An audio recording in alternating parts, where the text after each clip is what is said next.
Hello दोस्तों, कैसे हैं आप लोग। सक्सेस वर्ल्ड एमसीक्यू में आप सभी का स्वागत है।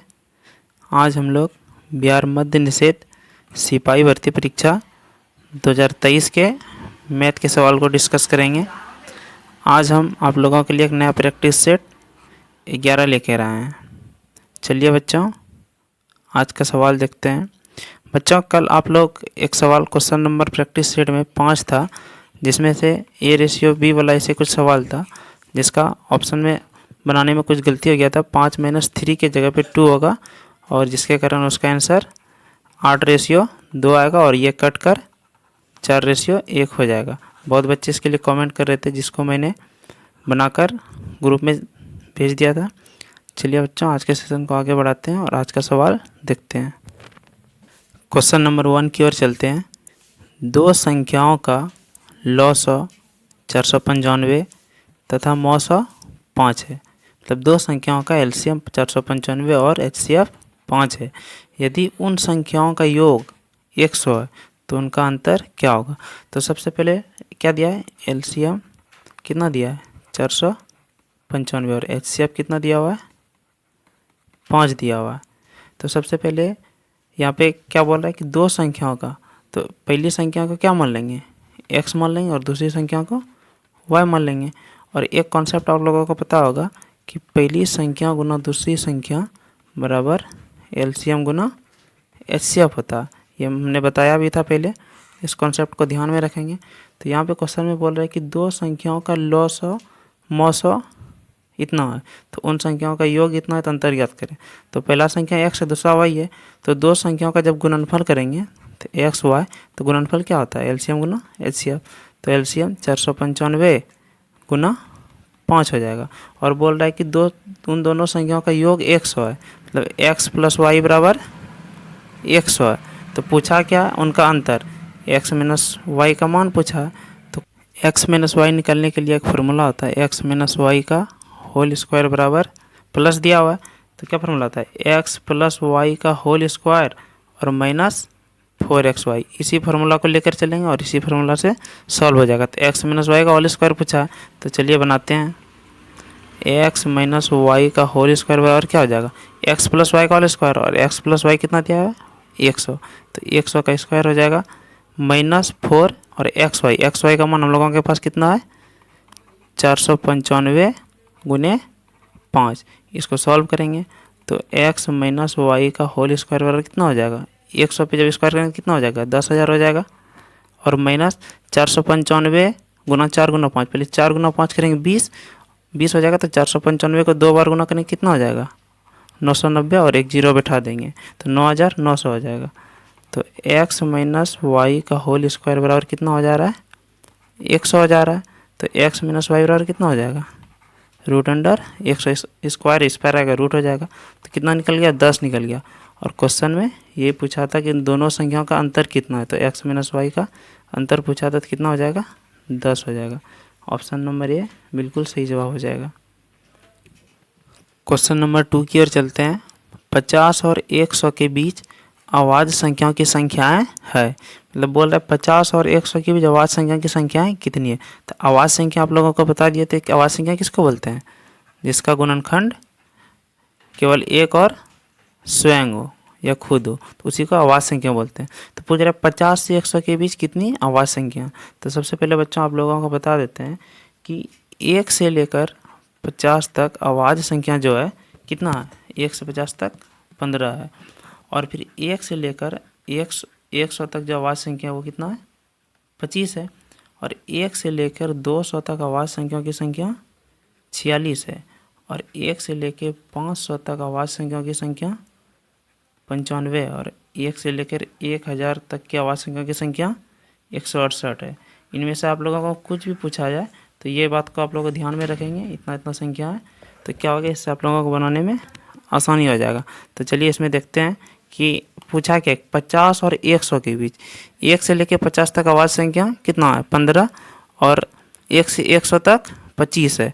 तो 50 से 100 के बीच निकालना है तो 25 में 15 घटा देंगे कितना हो जाएगा 10। मतलब 50 से लेकर 100 तक आवाज़ संख्याओं की संख्या कितना है 10 अवाच्य संख्या।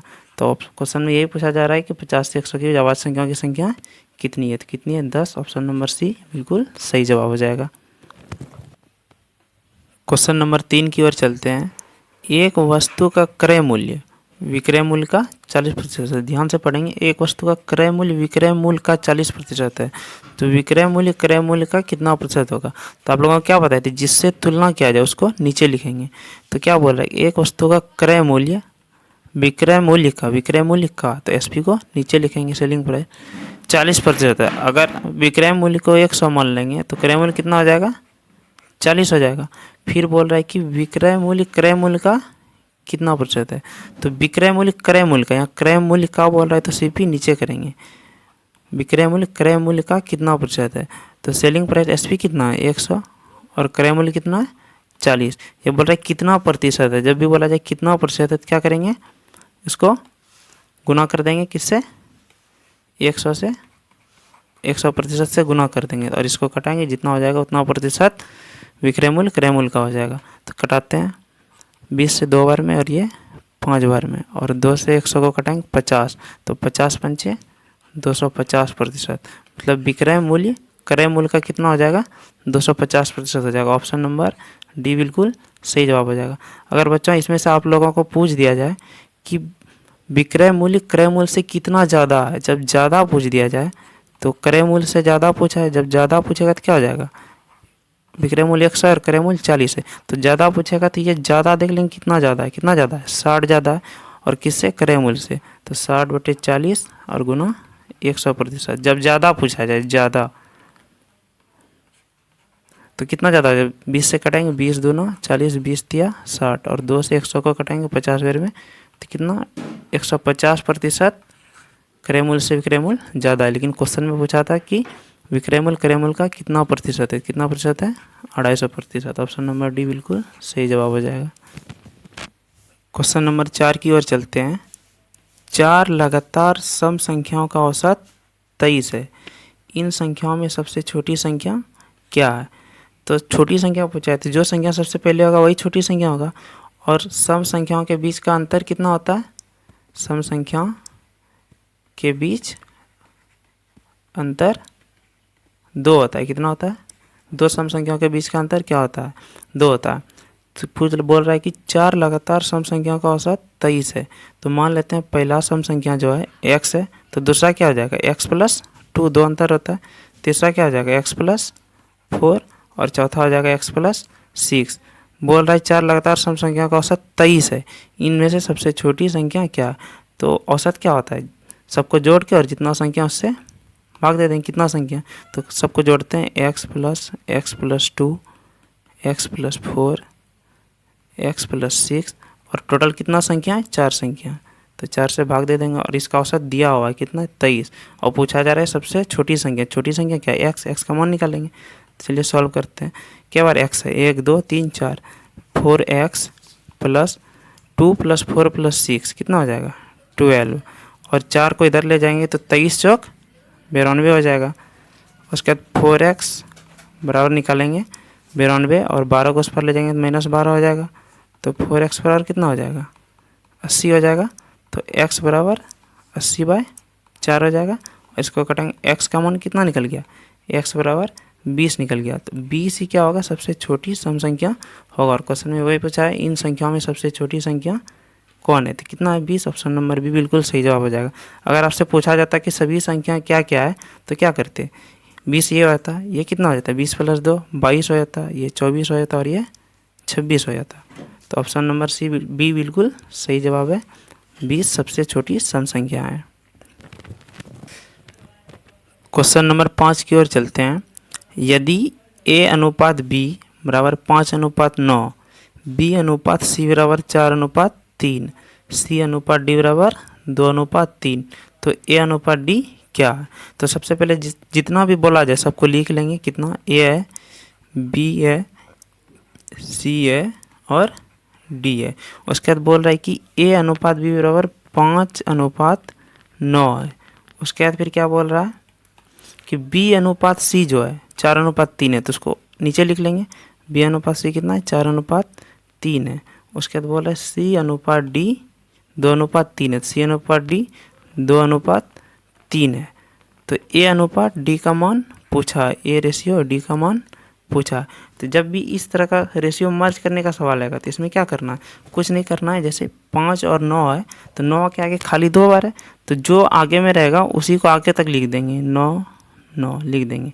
अब जैसे यहाँ खाली है 4 के पहले तो इसके पीछे 4 लिख देंगे, और 3 के बाद फिर खाली है तो इसके बाद 3 है तो 3 ही लिख देंगे, और यहाँ पे 2 के पहले 2 जगह खाली है तो जो है 2 के आगे 2 बार 2 लिख देंगे। और क्या करेंगे, इसको ऐसे गुना करेंगे, उसके बाद जिसका रेशियो पूछेगा उसका निकाल देंगे। तो ए का पूछा ए और डी का, तो ए निकालेंगे 5 चौक 20 दूनी 40, और फिर डी का पूछा है 9 तिया 27 27 तिया 81, और देखेंगे ए रेशियो डी बराबर कितना हो जाएगा 40 रेशियो 81। देखेंगे इस दोनों के बीच कुछ कट रहा है, कुछ नहीं कट रहा है, तो कुछ नहीं कट रहा है तो क्या हो जाएगा 40 रेशियो 81। इस सवाल का आंसर हो जाएगा। ए रेशियो डी पूछा है, कुछ भी पूछेगा तब से सबका निकाल लेंगे। जैसे मान लीजिए बी का निकालना होता है तो क्या निकाल 9 चौकी 36 दूना 72 हो जाता, और फिर सी का निकालना होगा तो क्या होगा 9 तिया 27 27 दूना 54। तो ये सब का रेशियो इस तरह से निकाल लेंगे। तो ऑप्शन नंबर कितना हो जाएगा, सी बिल्कुल सही जवाब हो जाएगा 40 रेशियो 81। ये रेशियो डी का मान पूछा था तो ऑप्शन नंबर सी बिल्कुल सही जवाब हो जाएगा। क्वेश्चन नंबर 6 की ओर चलते हैं। टाइम एंड वर्क का सवाल है। बोल रहा है कि ए बी से दुगुना अधिक कार्य करने वाला है तथा वे दोनों एक साथ किसी कार्य को 14 दिन में समाप्त करते हैं, तो ए अकेला उस कार्य को समाप्त करने में कितने दिन लगेगा। इस टाइप का बहुत सवाल आप लोगों को बता चुके हैं। चलिए देखते हैं क्या बोल रहा है कि ए दोनों का अनुपात दिया है। बोल रहा है ए बी से दुगुना अधिक कार्य करता है, बी से बोल रहा है अगर बी एक कार्य करता है तो ए कितना कार्य करेगा 2 कार्य करेगा। तो उसके बाद क्वेश्चन में बोल रहा है, क्या बोल रहा है कि वे दोनों मिलकर, जब दोनों मिल रहा है तो दोनों मिलकर कितना कार्य करेगा, ए प्लस बी बराबर 2 और 1 3 कार्य करेगा। बोल रहा है वे दोनों एक साथ किसी कार्य को 14 दिन में समाप्त करते हैं। अगर दोनों एक दिन में 3 कार्य कर रहा है तो 14 दिन तक कार्य करेगा, तो टोटल कार्य कितना हो जाएगा 14 42। तो टोटल कार्य कितना हो गया 42 हो गया। उसके बाद बोल रहा है कि ए अकेला उस कार्य को समाप्त कितने दिन में करेगा। जब ए पूछा है तो ए एक दिन में कितना कार्य कर रहा है, ए एक दिन में 2 कार्य कर रहा है, और टोटल कार्य 42 है, और ए एक दिन में 2 कार्य कर रहा है, तो ए को कितना दिन लगेगा 21 दिन लगेगा। यही क्वेश्चन में पूछा है। अगर बी पूछा रहता है बी उस कार्य को कितने दिन में समाप्त करेगा, तो टोटल कार्य 42 और बी एक दिन में 1 कार्य करता है, तो बी को 42 दिन लगेगा। पर क्वेश्चन में क्या पूछा है कि ए अकेला उस कार्य को कितने दिन में करेगा, ए कितने दिन में करेगा 21 दिन में करेगा। तो ऑप्शन नंबर सी बिल्कुल सही जवाब हो जाएगा 21 दिन। क्वेश्चन नंबर 7 की ओर चलते हैं। एक संख्या का 3/4 किसको बोलते हैं, 4 भाग में 3 भाग, ध्यान में रखेंगे 3/4। एक संख्या का 3/4 27 है, तो उस संख्या का 1/6वां भाग क्या होगा। तो सबसे पहले हम लोग क्या करेंगे, एक संख्या का, तो संख्या को क्या मान लेंगे x। मान लीजिए एक संख्या का 3/4 3/4 भाग कितना है 27 है, तो उस संख्या का 1/6वां भाग। तो सबसे पहले क्या करेंगे, संख्या x निकाल लेंगे। तो चलिए x इससे निकालते हैं। तो क्या करेंगे, 3 से 27 कटेगा, 3 9 27, और x बराबर 4 नीचे उधर ले जाएंगे, गुना में हो जाएगा 9 गुना 4, तो x बराबर कितना हो गया 36 हो गया। अगर वो संख्या पूछता कितना है तो 36 हो गया, लेकिन पूछा क्या है कि संख्या का 1/6वां भाग, तो संख्या कितना है 36, और बोला 1/6वां भाग, 1/6वां भाग कितना है, तो इसको निकाल लेंगे। तो 6 से 36 6 बार में कट जाएगा, तो कितना हो जाएगा 6 हो जाएगा। 36 संख्या उसका 1/6वां भाग 6 हो जाएगा। तो ऑप्शन नंबर डी बिल्कुल सही जवाब हो जाएगा। सिर्फ सवाल को ध्यान से पढ़ेंगे, आपको बनाने में कोई परेशानी नहीं होगी। क्वेश्चन नंबर 8 की ओर चलते हैं। 800 रुपये पर 5% वार्षिक दर से 2 वर्ष का चक्रवृद्धि ब्याज ज्ञात करें। क्या पूछा है, CI पूछा है। आज क्वेश्चन चक्रवृद्धि ब्याज पर है। तो चक्रवृद्धि ब्याज पहले कहते हैं किसको, चलिए बच्चों आज आप लोगों को अच्छा से समझाते हैं। मान लीजिए क्या बोल रहा है कि 800 रुपये अगर दे रहा है तो 5% वार्षिक दर से 2 वर्ष का, तो चक्रवृद्धि ब्याज में क्या होता है कि ब्याज का ब्याज लगता है, तो 2 वर्ष पे दे रहा है। तो मान लीजिए पहला वर्ष पे कितना पे दे रहा है 5%, और दूसरे वर्ष पे भी 5% पे दे रहा है। तो इसका चलिए ब्याज निकालते हैं। तो पहले साल का ब्याज क्या होगा, 800 रुपये दे रहा है 5% पे, पहले साल का ब्याज कितना हो जाएगा 800 का 5%, तो 800 का 5% कितना हो जाएगा 5%, 5/100 40 रुपये हो जाएगा। तो पहले साल 800 का ब्याज कितना हो जाएगा, 40 साल हो जाएगा। लेकिन दूसरे साल जब ब्याज होगा तो ये मूलधन का जो ब्याज लगेगा ही लगेगा, क्या होगा, ब्याज का भी ब्याज लगेगा कितना, 5%। तो इसको निकालते हैं। तो दूसरे साल का ब्याज कितना हो जाएगा, 5%, ये भी 40 हो जाएगा। लेकिन 40 का 5%, तो 40 का 5% कितना हो जाएगा, 5/100। तो इसको कटाएंगे 5 से 20 बार में, और 20 दूना 40। तो 40 रुपये का ब्याज कितना हो जाएगा, 2। तो यही जो एक्स्ट्रा 2 रुपया लग रहा है, इसीलिए ये चक्रवृद्धि ब्याज हो गया। तो चक्रवृद्धि ब्याज बोल रहा है CI कितना, तो CI कितना सा हो गया, यहाँ से लेके ये जो ब्याज लगा चक्रवृद्धि ब्याज, यही क्या हो गया, CI हो गया। तो CI कितना हो जा रहा है, 40 रुपया पहले साल का, और दूसरे साल का 40 रुपया और 2 रुपया, कितना हो गया, 82 रुपये क्या हो जाएगा, चक्रवृद्धि ब्याज होगा। यही क्वेश्चन में पूछा है, तो ऑप्शन नंबर डी बिल्कुल सही हो। लेकिन SI क्या हो जाएगा, साधारण ब्याज कितना सा होता है, साधारण ब्याज में क्या होता है कि ब्याज का ब्याज नहीं लगता है, सिर्फ ये 40 + 40। अगर SI पूछता तो SI कितना हो जाता, 40 रुपये पहले साल, दूसरे साल का भी 40 रुपये, 80 रुपया हो गया। CI क्या होता है, CI ज़्यादा होता है और SI कम होता है। तो क्वेश्चन में चक्रवृद्धि ब्याज पूछा था, तो चक्रवृद्धि ब्याज 82 रुपया हो जाएगा। ऑप्शन नंबर डी बिल्कुल सही जवाब हो जाएगा। क्वेश्चन नंबर 9 की ओर चलते हैं। उस आयत का विकर्ण बताएं जिसकी भुजाएं 12 मीटर एवं 5 मीटर है। तो आयत का विकर्ण पूछा है, उसका भुजाएं जैसे आयत है तो बड़ा वाला भुजाएं क्या होता है, लंबाई होता है 12 मीटर और 5 मीटर। तो लंबाई कितना दिया हुआ है, 12 मीटर, और चौड़ाई कितना दिया हुआ है, 5 मीटर। तो पूछ रहा है कि आयत का विकर्ण बताएं। तो आयत का विकर्ण और फार्मूला आप लोग जानते होंगे। आयत का विकर्ण और फार्मूला क्या आता है, √अंडर लंबाई स्क्वायर प्लस चौड़ाई का स्क्वायर। तो आयत का विकर्ण पूछा है, तो चलिए इसको निकालते हैं। लंबाई चौड़ाई हमारे पास है, तो लंबाई कितना दिया हुआ है, 12। तो 12 का क्या हो जाएगा, स्क्वायर हो जाएगा, प्लस 5 का स्क्वायर हो जाएगा। जब इसको निकालेंगे तो 12 का स्क्वायर क्या होता है, 144, और 5 का 25। जब दोनों को जोड़ेंगे कितना हो जाएगा, 144 और 25 169, और 169 का वर्गमूल कितना होता है, 13। तो आयत का विकर्ण कितना हो जाएगा, 13 मीटर। तो कुछ सवाल में यही पूछा था, तो आयत का विकर्ण बतावें, भुजा उसका दिया हुआ था, तो विकर्ण कितना हो जाएगा, 13 मीटर। सिर्फ आप लोगों को क्या करना है, आयत का विकर्ण ध्यान में रखना है, फार्मूला क्या होता है, 13 मीटर। ऑप्शन नंबर डी बिल्कुल सही जवाब हो जाएगा। और वर्ग का विकर्ण क्या होता है बच्चों, वर्ग का विकर्ण आप लोगों को पता होगा। वर्ग का विकर्ण बराबर क्या होता है, √2 गुना भुजा, √2 ये भी बोल सकते हैं। तो वर्ग का विकर्ण आप लोग याद रखेंगे, और आयत का विकर्ण भी याद रखेंगे। सवाल में डायरेक्ट सवाल बनते हैं इस पर। क्वेश्चन नंबर 10 की ओर चलते हैं। एक कार को 59 किलोमीटर प्रति घंटा की चाल से 354 किलोमीटर की दूरी तय करने में कितने घंटा लगेंगे। तो स्पीड कितना दिया हुआ है, स्पीड 59 किलोमीटर प्रति घंटा, और दूरी कितना है, डिस्टेंस 354 किलोमीटर।